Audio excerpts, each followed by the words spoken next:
as a defendant, still in the aftermath of last month's protests. So welcome to the show. Good morning. Good morning, and thank you for having me. Good morning, Aisha. Good to have you here. Well, quickly, if you look at the front pages of the newspapers today, I don't know whether it's something you want to comment upon. These days says, with threats from Buhari police as against protesters beat retreat. Afenifere Pandev others caution federal government over intimidation of demonstrators. Vanguard says federal government starts fresh NSAS protests in Lagos, Abuja. The Sun says heavy security deployment in Lagos, Ibadan, Abuja, others. We can go on, and we've discussed this on this program this morning.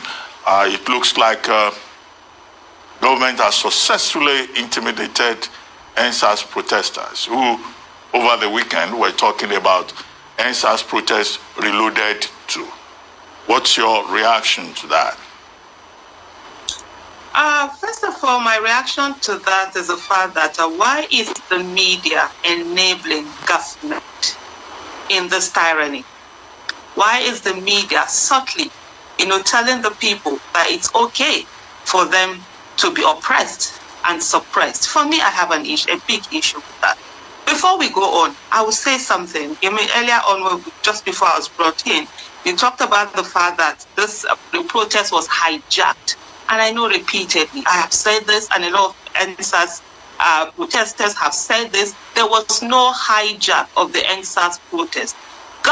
Nigerian government, led by Muhammad Buhari, brought in talks to attack NSAS protesters, and that must be clear. And I wonder why the media consistently is using that term, that it was hijacked. When we saw police vehicles being used to transport thugs, we saw military vehicles being used to transport thugs, we saw security agents supervising the actions of thugs and them attacking NSAS protesters.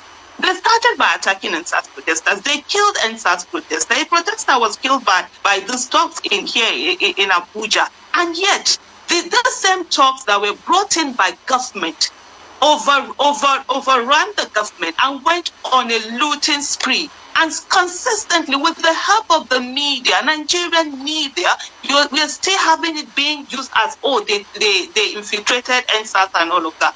Please, categorically, there was no infiltration of NSAS. We saw what NSAS protest was all about. It was peaceful, and the protesters did what they did within the ambit of the law. When they were attacked, they even brought in security. We saw police refusing to protect NSAS protesters. We saw that in Abuja.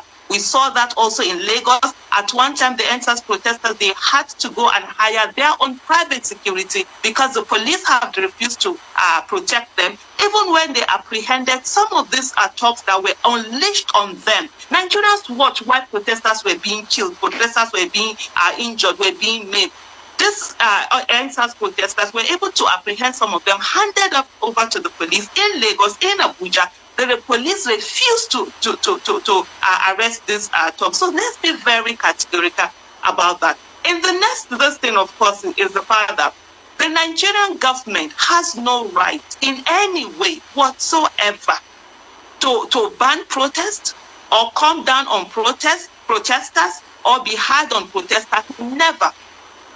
In the terms of police has no right to ban protests. And I'm sure, Reuben Abati, you remember when you were in government, and then the government that you were part of, the Goodluck Ebele Jonathan administration, decided to ban protests and said that using Umbu, the then commissioner of police in 2014 in Abuja, that the Bring Back Our Girls movement cannot and should not come out for a protest, that they had banned protests in Abuja. The Bring Back Our Girls movement, we went to court and we won that case against the police. And the court said that there is nowhere, the police has no right to deny anyone from protesting. And here we are again today, 4 years later. Nothing has changed. It's still the same tyranny from government and those who are in government today. They have forgotten that one day they're going to be yesterday's men are doing the same thing over again. And it's very important for the media not to be seen enabling this tyranny, this brutality, this dictatorial attitude that is coming on from our government. So I would say categorically, the government has no right to stop protests, nothing, not in any way.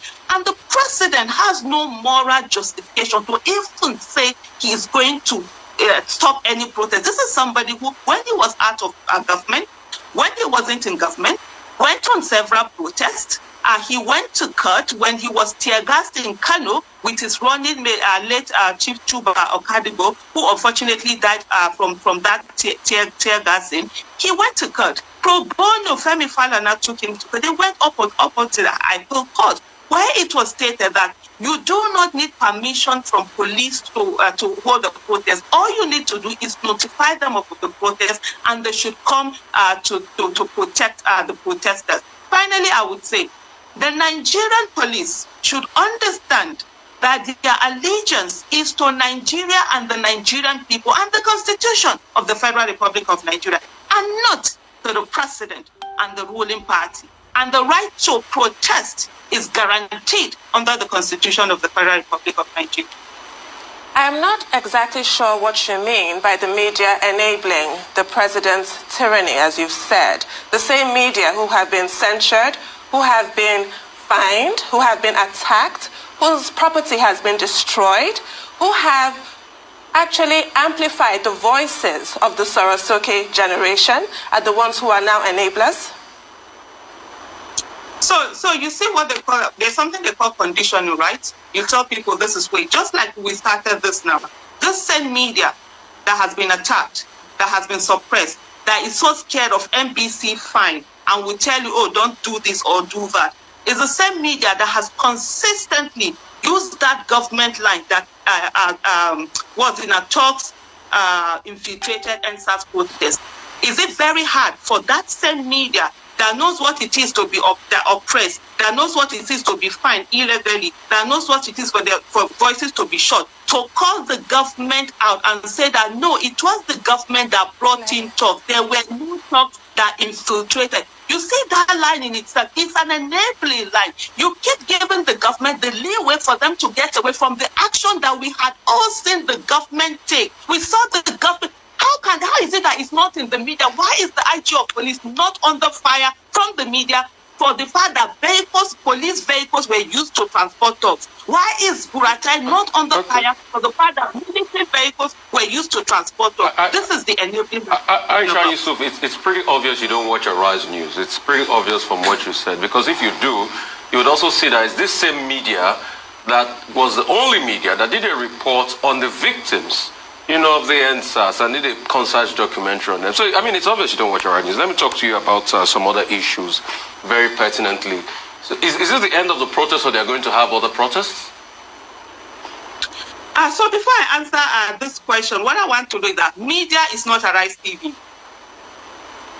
So I see sometimes, when you're talking, especially in Nigeria, and you talk about the person takes it personal. So when I say media, I don't mean Arise TV. Straight up, when you talk about Sorosoke, and for me, I'm not one to flatter anybody or anyhow, but Arise TV was there on. But Arise TV is not the only media in Nigeria. The media is supposed to be the fourth estate. The media is supposed to be the voice of the people. So when we talk about that, don't take it personal. I'm talking about media across board, and for that is that one there. On the issue of NSAS protest, one of the things that I've consistently said, and I did hear myself being referred to as a convener of the NSAS protest. I'm not a convener, but I'm a huge supporter. Oh my goodness. And for me, I'm proud to be associated with the NSAS protesters right from day one. Even on the 11th, when that picture, when that picture went viral, I sent message to all media, both local and international media. And I'm sure even some of you got that, where I said, look, I am not one of those who fought for, I'm not one of the conveners, but I'm a supporter. This NSAS protest was done by young people. They were amazing, and they did amazingly well. And so for me, that's one. It's left for them. They're still talking. They are still talking. Some of them called me, during the weekend, on the things plans, on the things that they are doing. It's not the end. And one of the things that I would like the Nigerian government to understand is that it is either you allow people protest peacefully, or they will protest violently. People as ABC, there are no two ways about it.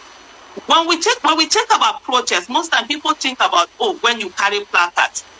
There are a lot of atrocities going on. Our protest is when you're rallying against the system. The peaceful protest is the one that the NSAS protesters did, coming out, and because they believe in the government, they're asking the government to do the right thing. Those who are protesting violently are the ones who are out on the street, banditry, thuggery, kidnapping, and all of that. Those are also protests against the system. And it's so sad that the Nigerian government prefers and panders to the people who protest violently, then they clamp down and attack and maim and kill people who protest peacefully. It's absurd in a way. But coming back directly to the question, is that the Sorosoke generation, honestly, we call them the coconut head generation. They are not giving up. You might think the Nigerian government might think that it's winning. It's not. And I would say to them, the earlier you listen to them, the earlier you follow what they say, the earlier you throw into their demands, the better it will be for the nation. Because I tell you, this generation, this NSAS generation, the coconut head generation, the younger generation, guess what? They have intelligence, they have strategy, they have social media, they have technology, and then they have creativity. And by the time they deploy this on all of us, we will not find it easy. I did a tweet yesterday where it reminded me of a saying in my language where they say, meaning they don't pour, me and go, you say, we come from Southside, you don't speak pidgin, you know, they sweet us. Meaning say they don't pour praise for person, but that's what the NSAS protesters have done to the Nigerian government. All throughout yesterday, they said there was going to be, see the way the Nigerian government has been all over the place, sending security all over the place, and you would wonder that where was the Nigerian government when 78 of its citizens were killed? Their throats were slaughtered by terrorists. Where was this Nigerian government? Where were these security agents? They were nowhere to be found. But when it comes to NSAS protesters, they are out of there to be found. So I think we've not seen the end of NSAS protests. Protests come in different forms, and I tell you, this generation are sick and tired of being hounded to death. Because what is it that the threat over them now, that they will be killed? But guess what? The reason why they came out to the street in the first place is because they were being killed. The NSAS protesters, the NSAS protest, in the words of Florence Ozo, is a protest for survival. They are being killed under the cover of darkness. They came out in the light and said, please stop killing us. And now you are still killing them. Even if they go back, they are going to be killed more. And we've seen killings that have happened over the last period of time. So Aisha, at this point, we'll take a quick break.